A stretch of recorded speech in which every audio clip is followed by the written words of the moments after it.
दोस्तों, जब बात रिश्तों की आती है तो उसमें कई रंग होते हैं। प्यार, भरोसा और कभी कभी गलतफहमियां। रिश्ते इंसान के दिल के सबसे करीब होते हैं और जब यह रिश्ते टूटते हैं या बदलते हैं तो भावनाएं भी बदल जाती हैं। आज की कहानी भी एक ऐसे ही रिश्ते की है, भाई और बहन के बीच। इस कहानी में आप देखेंगे कि कैसे एक छोटे से अनजाने कदम ने एक भाई बहन के रिश्ते को नए मोड़ पर ला दिया। तो चलिए दोस्तों, कहानी शुरू करते हैं। पर उससे पहले आपसे निवेदन है कि अगर आपने चैनल को सब्सक्राइब नहीं किया है तो जरूर कर लीजिए। कहानी के आखिर में आपसे कुछ सवाल पूछे जाएंगे, तो अंत तक बने रहिए। मेरा नाम कीर्ति है और मेरे छोटे भाई का नाम राकेश। हम दोनों एक मिडिल क्लास फैमिली से आते हैं। बचपन से ही हमारी परवरिश ऐसे माहौल में हुई जहां हम एक दूसरे के बिना रह ही नहीं सकते थे। मैं 23 साल की हूं और राकेश 20 का है। हमारे पापा बिजनेस के सिलसिले में अक्सर शहर से बाहर रहते हैं और मम्मी का स्वास्थ्य ठीक न रहने के कारण ज्यादातर आराम करती हैं। इस वजह से घर की जिम्मेदारियां भी अक्सर हमारे ही कंधों पर आ जाती हैं। हम दोनों में बचपन से ही एक अजीब सा संबंध था। मैं हमेशा राकेश के लिए बड़ी बहन की तरह खड़ी रहती थी और वह मेरे हर दुख सुख में मेरा साथ देता था। लेकिन जैसे जैसे समय बीतता गया, हमारे बीच कुछ बदलाव आने लगे। राकेश अब बड़ा हो चुका था और मैं भी कॉलेज की पढ़ाई के बाद जॉब करने लगी थी। एक रात मम्मी की तबीयत अचानक बिगड़ गई और उन्हें कुछ दिनों के लिए अस्पताल में भर्ती कराना पड़ा। पापा तो हमेशा बाहर ही रहते थे, तो हम दोनों ही घर में अकेले रह गए। एक दिन रात को डिनर के बाद हम अपने अपने कमरे में सोने चले गए। रात करीब 11 बजे मुझे अचानक से प्यास लगी।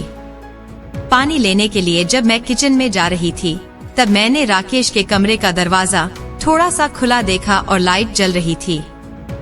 मुझे लगा कि वह सो गया होगा और लाइट बंद करना भूल गया होगा। मैंने दरवाजा थोड़ा सा और खोला तो अंदर का दृश्य देखकर मैं थोड़ी चौंक गई। राकेश अपने बिस्तर पर बैठा हुआ था। उसके हाथ में एक पुरानी डायरी थी।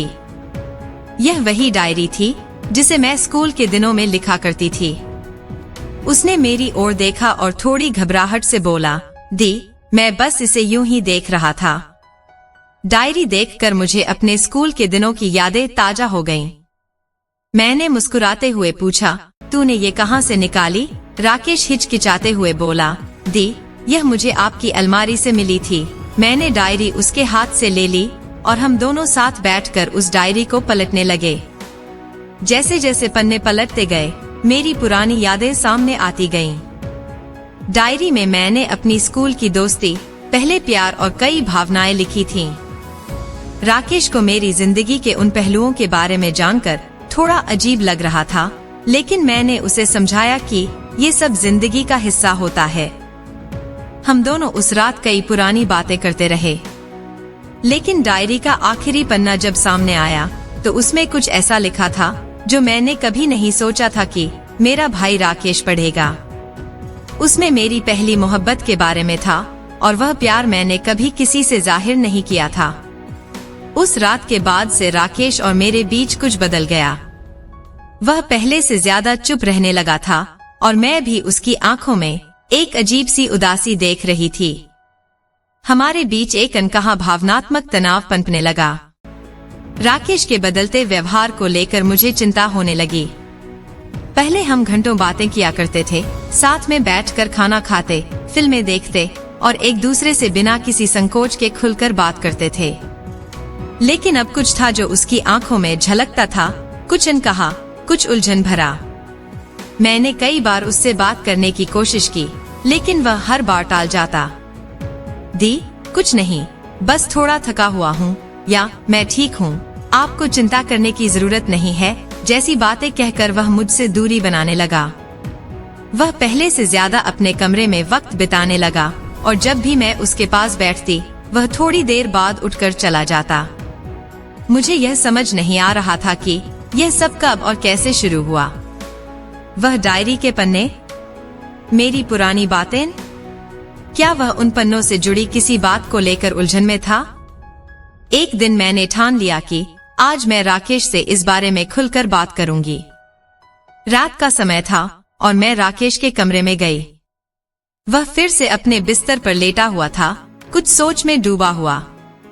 मैंने बेझिझक उसके सामने बैठते हुए कहा, राकेश, मुझसे कुछ मत छुपा, तुझसे कुछ बात करनी है। राकेश ने मेरी ओर देखा। उसकी आंखों में भावनाओं का सैलाब था, लेकिन वह उन्हें जाहिर नहीं करना चाहता था। दी, आपसे क्या छुपा सकता हूँ? उसने हंसने की कोशिश की, लेकिन उसकी हंसी में वही पुरानी मासूमियत नहीं थी। मैंने उसकी आंखों में सीधे देखते हुए कहा, तूने जब से वो डायरी पढ़ी है, तब से कुछ बदल गया है। मुझे बताना पड़ेगा कि क्या बात है। राकेश ने एक गहरी सांस ली और बोला, दी, आपको याद है कि आप उस डायरी में अपने पहले प्यार के बारे में लिखती थीं? आपने कभी मुझे यह बात नहीं बताई। उसकी आवाज में एक हल्की सी जलन थी जो मुझे हैरान कर गई। मैंने उसे समझाने की कोशिश की, वो तो पुरानी बातें हैं राकेश, और मैंने इसलिए नहीं बताया क्योंकि मैं खुद उन बातों को भूल चुकी थी। वह सिर्फ एक बचपना था। राकेश ने कुछ पल चुप रहकर कहा, लेकिन दी, मैं आपको लेकर कुछ महसूस करता हूँ और मुझे समझ नहीं आ रहा कि यह सही है या गलत। उसकी बात सुनकर मैं सन्न रह गई। मेरे दिल की धड़कन तेज हो गई और मेरे सामने एक अनजानी सच्चाई खुलने लगी थी। मैंने ठहर कर पूछा, तू क्या कहना चाहता है राकेश? राकेश ने आंखों में आंसू भरते हुए कहा, दी, मैं आपसे कुछ अलग ही तरह का प्यार करता हूँ। यह वही प्यार नहीं है जो एक भाई बहन के बीच होता है, और मैं खुद को समझाने की बहुत कोशिश कर रहा हूँ कि यह गलत है, लेकिन हर बार मैं हार जाता हूँ। उसके शब्द मेरे कानों में गूंज रहे थे। मेरे मन में हजारों सवाल उठ रहे थे। क्या यह सच में हो रहा है? कैसे? क्यों? मैंने कभी उसे इस नजर से नहीं देखा था, और यह बात मेरे लिए बेहद अजीब और असमंजस से भरी थी। वह रात दोनों के लिए बेहद कठिन थी। राकेश ने अपनी सारी भावनाएं मेरे सामने रख दी थी और मैं उस सब को समझने की कोशिश कर रही थी। मैंने उसे प्यार से समझाया कि हमारे बीच जो रिश्ता है वह सबसे पवित्र है। उसे किसी और तरह से देखना सही नहीं है।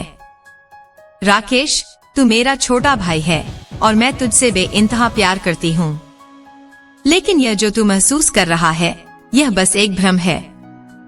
हो सकता है कि तू अकेलेपन और मेरे करीब होने की वजह से यह महसूस कर रहा हो, लेकिन यह भावना सही नहीं है। हमें इसे समझना होगा और इसे ठीक करना होगा। मैंने उसे प्यार से समझाने की कोशिश की, लेकिन राकेश चुप था। उसकी आंखों में आंसू थे और वह अपनी भावनाओं के जाल में फंसा हुआ था। अगले कुछ दिनों तक हमारे बीच बातचीत बहुत ही सीमित हो गई। घर में वही पुरानी दिनचर्या चल रही थी, लेकिन हमारे बीच की नजदीकियां अब दूरियों में बदलने लगी थीं। मैं भी चाहती थी कि राकेश को समय मिले ताकि वह अपनी भावनाओं को समझ सके और उन पर काबू पा सके, लेकिन उसकी ओर से कोई पहल न होने के कारण मैं खुद भी थोड़ी उलझन में थी। कभी कभी मुझे लगता कि शायद मैंने उसे ठीक से नहीं समझाया, या फिर मेरे ही शब्दों में कुछ कमी रह गई। रिश्ते इतने नाजुक होते हैं कि एक छोटी सी बात भी उन्हें बदल सकती है, और यहाँ तो बात दिल की गहराइयों से जुड़ी हुई थी। एक रात फिर से वही हुआ जब राकेश ने अचानक से मेरे कमरे में आकर कहा, दी, मुझे माफ कर दीजिए। मैंने जो भी कहा वह मेरे दिल में कहीं गहरे में दबा हुआ था, लेकिन मुझे अब समझ आ गया है कि वह बस एक भ्रम था। आप मेरे लिए हमेशा वही रहेंगी जो आप हैं, मेरी सबसे प्यारी बड़ी बहन। उसके शब्द सुनकर मेरे दिल से एक बड़ा बोझ उतर गया। मैंने उसे गले लगाकर कहा, राकेश, रिश्ते कभी कभी उलझ जाते हैं, लेकिन उनका असली मतलब वही रहता है। हम हमेशा एक दूसरे के लिए रहेंगे, चाहे कुछ भी हो जाए। धीरे धीरे राकेश ने खुद को संभाल लिया और हमारे बीच का वह अजीब सा माहौल भी खत्म हो गया। अब हम दोनों पहले की तरह एक दूसरे के करीब थे, लेकिन इस बार एक नया समझौता भी था। हमने अपने रिश्ते को और भी गहराई से समझा। यह कहानी आपको यह समझाने के लिए थी कि रिश्तों में हमेशा प्यार और भावनाएं होती हैं, लेकिन हमें उन्हें सही दिशा में ले जाना आना चाहिए। रिश्तों को बचाना एक कला है और जब हम इसे समझते हैं तो कोई भी उलझन हमें नहीं तोड़ सकती। दोस्तों, आशा है कि यह कहानी आपके दिल को छू गई होगी। रिश्तों की ये उलझने और भावनाओं की परतें हमें यह सिखाती है कि जीवन में प्यार सबसे महत्वपूर्ण होता है, लेकिन उसे सही दिशा में लाना ही असली चुनौती है। अब आपको क्या लगता है, क्या राकेश की भावनाएं वाकई में भ्रम थी या वह किसी गहरी उलझन में फंसा हुआ था? हमें कमेंट्स में जरूर बताएं। और हाँ, अगर आपको ये कहानी पसंद आई तो हमारे चैनल एके स्टोरी वाला को सब्सक्राइब करना मत भूलें, क्योंकि ऐसी और भी दिलचस्प कहानियाँ आपके लिए लेकर आते रहेंगे। धन्यवाद।